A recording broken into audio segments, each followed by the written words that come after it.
வணக்கம். நமக்கு எண்கணி ஞானத்தையும் வேத ஜோதிட ஞானத்தையும் ஆன்மீக ஞானத்தை வழங்கிய அனைத்து குருமார்களுக்கும் நன்றி. என்ற அதே வேளையில் இது ஒரு ஜோதிட விளக்க வீடியோ விருப்பமில்லாதவர்கள் கடந்து போய்விடலாம். ஒரு கேள்வி பிரதர், அந்த மகாதசை என்ன explain please. Is it life த்ரெட்டனிங்கான்னு கேட்டிருக்கீங்க. ஓகே, லைஃப் த்ரெட்டனிங்கான்னு கேட்டீங்கன்னா இது டிபெண்ட் உங்களுடைய லக்னம் எந்த லக்னம்னு இருக்கு அப்படின்றது. அதுல நம்ம அந்த 6-8 அமைப்புகளை பத்தி சமீப காலமாக யூடியூப்லயும் சரி இதுலயும் சரி கொஞ்சம் டீப்பா பேசிட்டு இருக்கோம்ல.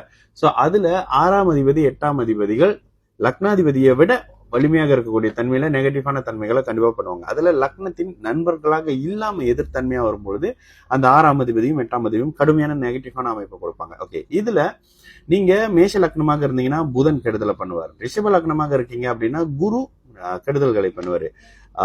மிதுன லக்னமாக இருக்கீங்க அப்படின்னா செவ்வாய் கெடுதல்களை பண்ணுவாரு. கடக லக்னமாக இருக்கிறீங்க அப்படின்னா சனி கெடுதல் பண்ணுவாரு. கடகத்துக்கும் சிம்மத்துக்கும் சனி கெடுதல் பண்ணுவாரு.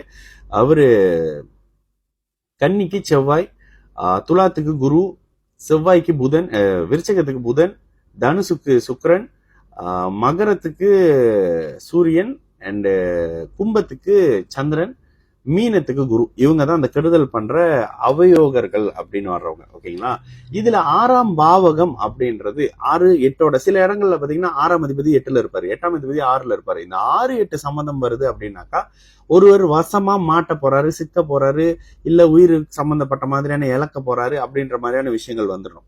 இதனை யார் எடுத்து செயல்படுத்துவா அப்படின்னு பாத்தீங்கன்னா கோச்சார நிலையில இருக்கிற ராகுவோ சனியோ பாப அமைப்புல அந்த ராசியை கெடுக்கிற அமைப்புகள்ல வரும் பொழுது உங்களுடைய லக்னத்தின் 8ஆம் இந்த உயிரிழப்புகள்லாம் எங்கெங்க ஸ்டார்ட் பண்ணோம். இப்ப நீங்க கேட்ட கேள்வி என்ன, இதுக்கு லைஃப் த்ரெட்டனிங் இருக்கா அப்படின்னு கேட்டா 6ஆம் 8ஆம் அதிபதிகள் ஒரு மாதிரி 6, 8, 12 தாங்க விரயம் பண்றது. உயிர் விரயம் பண்ற விஷயங்கள் எல்லாம் இந்த 6, 8, 12 வரும். ஓகேங்களா, லக்னம் நீங்க என்டர் ஆகிற விஷயம் லக்னத்துக்கு 12ஆம் வீடு. நீங்க அந்த லக்னத்திலிருந்து வெளியாகிறது, விரயமாகிறது, அதுதான் விரய அமைப்பு அப்படின்னு சொல்லப்படுது. ஓகேங்களா, இதுல 6ஆம் இடம் 8ஆம் இடம் 12ஆம் இடம் ஒரு மாதிரி கலப்பு லக்னம் கோச்சார நிலையில லக்னாதிபதியும் 8ஆம் அதிபதியும் வீக்கா இருக்கும் போது ஒருத்தருக்கு உயிர் இழக்கக்கூடிய தன்மை வரும். இதற்கு உயிரிழப்பு வந்துருமா? சனி 8ல இருக்காரு அப்படின்னா சனிக்கு மட்டும் 8ல இயல்பான சனிக்கு காரகோ பாவனாஸ்தி இல்ல. ஆனா லக்னாதிபதி வலிமையா இருக்கணும். லக்னம் கெட்டு போய் லக்னாதிபதியும் ராகுவோட சேர்ந்து 8ஆம் இடத்துல சனி இருக்காரு, ஆயில ஒரு பர்ணா கொடுக்க மாட்டாரு. ஓகேங்களா, இதுல சில நுணுக்கமான அமைப்புகளை பார்த்து தசை தாங்க முடிவு பண்ணுது. எந்த தசை, சில இடங்கள்ல உங்களுக்கு அவயோக தசை வரலனாலே நீங்க இயல்பான நல்ல வாழ்க்கையை வாழ்ந்துட்டு இருப்பீங்க. அவயோக தசை இப்போ இதுல சொன்ன அந்த லிஸ்ட்ல பாத்தீங்கன்னா அந்தந்த புத்திகள் அமைப்புகள்ல வரும்போது நீங்க டிஸ்டர்ப் ஆயிருப்பீங்க. நேற்று சமீபத்துல எல்லா இடத்துலயும் மீன ராசிக்கு சூப்பர், மேஷ ராசிக்கு சூப்பர்னு பலன் சொல்லிட்டு இருக்கும் போது நான் மட்டும் இவங்க எல்லாம் கேர்ஃபுல்லா இருங்கன்னு சொல்லி நேற்று 2 பேர் அப்பாயின்மெண்ட்ல வந்தவங்க. ஒருத்தர் மீனராசி, ஓகேங்களா, மீனராசி மேஷ லக்னம், லக்னத்துல புதன் திக்பலமா இருக்காரு.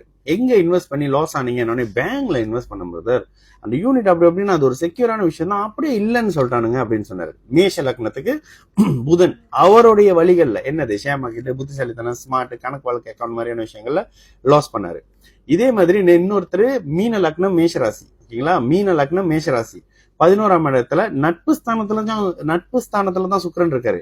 போன வருஷம் ஆகஸ்ட் 23ஆம் தேதியில இருந்து பிரச்சனையில மாட்டிக்கிட்டீங்களா அப்படியே கலங்கி போய் பேசினாரு. ஓகேங்களா, கலங்கி போய் பேசினாரு. இந்த அளவுக்கு லக்ன அவயோகர்களின் அமைப்புகள் துல்லியமா இருக்கும். மாத கணக்குல நாள் கணக்குல துல்லியமா இருக்குங்க. அதே நேத்து ஒரு கன்சல்டேஷன், பொண்ணு ஜாதகம் சூப்பரா இருக்குமா, ஆனா அப்பாவுக்கு 11ஆம் மாசத்துல இருந்து டைம் சரியில்லையே ஓன அம்மா அழுகுறாங்க. என்ன அழுகுறாங்க? அப்பதாங்க அப்பா இறந்தாரு. தசா புத்தி அமைப்புகள் மிக துல்லியமானது. ஏன் அப்படி எது அப்பா சரியில்லை ஏன் கேட்டீங்க அப்படின்னா ராகு தசை சிம்மத்துல இருந்து நடந்துட்டு இருக்கு. 9ஆம் இடத்துல ராகு சிம்மத்துல இருக்காரு, 9ஆம் இடத்துல சனி இருக்காரு. சனி தசை வந்த உடனே அப்பாவை பாதிச்சிருக்கணுமே அப்படின்னு அம்மா அழுதுட்டு அப்புறம் அந்த பொண்ணு இந்த மாதிரிமா கொஞ்சம் போல்டா. இதெல்லாம் எப்படிங்க சொல்றோம் அப்படின்னா, இங்க ஜாதகம் பார்க்க வர்றவங்க ஒரு 2-3 அந்த ஜாதகத்தை மட்டும் இது இந்த குணங்கள் உங்ககிட்ட இருக்கா, இந்த மாதிரியான மாற்றங்கள் உங்ககிட்ட இருக்கான்ட்டுன்னு டேரக்டா அந்த பாயிண்ட்க்கு எப்படி போய் பிடிச்சிடுறீங்க அப்படின்னு நேற்று அவர் கூட சொன்னாரு. எப்படி நான் அந்த டேரக்டா அந்த பாயிண்ட்க்கு வந்துடுறீங்க? இப்போ எந்த தசையில இருக்கீங்களோ நீங்க அது சம்பந்தப்பட்ட விஷயத்துலதான் நல்லதையோ அல்லதையோ அனுபவிச்சுட்டு இருப்பீங்க. ஓகேங்களா பிரதர், அப்ப ரொம்ப எல்லாம் சுத்தி வளைச்சு பழைய விஷயம் எல்லாம் பேச வேணாம். ஓகே, 2 விஷயத்த வச்சு இதுதான் உங்க ஜாதகம்னு கன்ஃபார்ம் பண்றோமா, 3வது தடவை நேரடியா இப்ப என்ன நடந்துட்டு இருக்கு அப்படின்னு வந்துட்டோம்னா ஈஸியா என்ன பண்ணணும் அப்படின்ற விஷயத்த பேசிடலாம். இதுல அடுத்து இந்த மாதிரியான விஷயம் வருதுங்க, இப்படி வருதுங்க. ஒரு பாய் மறந்துட்டேன் எங்க இருந்து வந்தாருன்னு அந்த பாய் கிட்ட சொன்னேன், இந்த காலகட்டம் முடிஞ்சும் உங்களுக்கு ஒரு சஷ்டாஷ்டக அமைப்புல இருக்கு, இன்வெஸ்ட் பண்ணக்கூடாது, ஆனாலும் இன்வெஸ்ட்மெண்ட்னால நீங்க டிஸ்டர்ப் ஆவீங்க, மாத்த முடியாதானே, எப்படி மாத்த முடியும், இது ஆல்ரெடி பிக்ஸ் பண்ணப்பட்ட டேட்டா தானே அப்படின்னு சொன்னேன். சோ அந்த மாதிரியான அமைப்புகளை துல்லியமாக குறிப்பது மகாதசை, நீங்க சொல்லக்கூடிய இந்த தசை அமைப்புகள் தான், தசாபுத்தி அமைப்புகள். ஆனா உயிர் எப்போ பிரியும் என்ற விஷயமும் இதே தசாபுத்தி அமைப்புகள்ல நிச்சயமாக ரெக்கார்டாக இருக்கும். சரிங்களா? இதை பாக்குறதுக்கு தான் நம்ம சுத்தி ஃபேமிலி மெம்பர்ஸ் ஜாதகத்துல இருந்து அவருக்கு யாரு அந்த அந்த அந்த சம்பந்த இறக்க போறவருடைய நெருங்கின உறவுகள்ல இருக்கக்கூடியவங்களுடைய ஜாதகம் செக் பண்ணும்போது அதுல ஒரு அளவுக்கு துல்லியமாகவே கண்டுபிடிக்கலாம். நல்லது நடக்கும், எல்லோரும் நல்லா இருப்போம். வணக்கம்.